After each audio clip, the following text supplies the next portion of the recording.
My first country when I went to that is Saudi, and before leaving this country, let me say, because it's me, I just speak myself. Before I do anything, I pray. And this you're going through some challenges hapa mtaani. Hatusemi ati hata hapa mtaani hakuna. It's easy. Iko.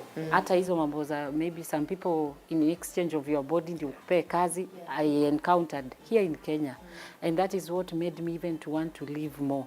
Yani wacha tu niende. So kufika pale, the first thing I can say, because I have a very long story, I'll just shorten.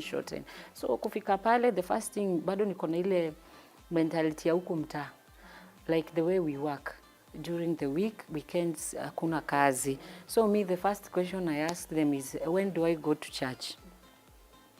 They were just looking at me. And I'm like, okay, if I want to buy something like pads, now I'm whispering.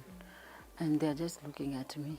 And I'm like, what is this? Because the welcome only scares you and takes your mind off na unakuwa like, they shut you. Yeah.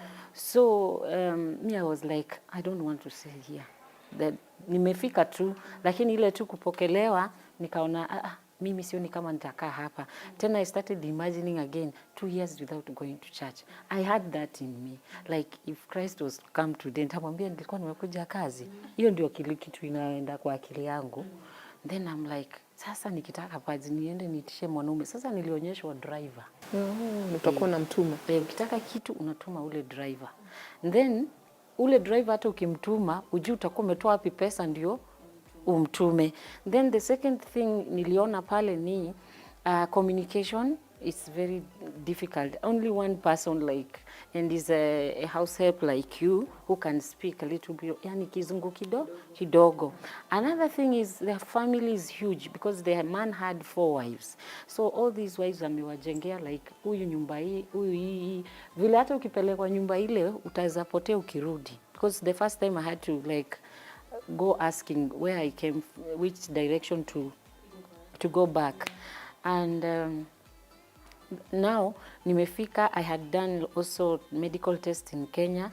Then I arrived, they took me for medical. Again, I arrived in this house. I'm being told that I have to go for another medical. I said no, because are you harvesting my blood? Ama ni nini? Because you guys, you are taking a lot of blood. Even if ni kunifanyia test, me, I don't think nitaenda tena. And they are telling you, huwezi kuanza kazi kwanza bila test. Sasa, that is my employer wangu, the house is big. So unapelekwa, unamwangalia, unarudi, anakufanyisha ati interview. Kashindwa sasa hii ni nini hii? Nikarudi siku ya kwanza ya pili. Kaambia mimi sitaki hii maneno kabisa. I don't think I'm even interested again. So from there nikaona another thing, no sleeping. Hey, these people, no sleeping. Hey, nikaambia Mungu 2 years nitakuwa nakaa hivi. These people wanashindanga wamelala. Ikifika 6 you start preparing them from what I saw. So like me, juu sijafanyiwa hiyo medical na nini, nilikuwa napelekwa like huko kwa mama, you go clean like this. She doesn't even know how to tell you take a brush nini. She's telling me I'm like, nikatoka. Sasa sijui venye walibaki wakiongea, cause sasa I don't understand what she's telling me. So me, I walked out. So unaona aliona I'm very rude, but me nikasema mi nikaenda. They don't like. So me, I went because I cannot understand what she's telling me, and the room is so, yani unatemeka baridi. Ameka isi ile ya mwisho kabisa. So ukiingia hivi ni kama ice. Kasema hapana. So I walked out, and then again I was called with this same lady that was to employ me. She asked me, when you sleep, do you snore? And I was like, so when I sleep, how do I know myself? So how will I know I snore? Because this one too much, she's telling me. And I'm like, I don't know if I snore. Maybe we try. I sleep, you sit. Then when I snore, you tell me in the morning. But for me, it was a no. I can't call my family. Kuna kibooth kimewekwa hapo nje. Mpange line. Kai.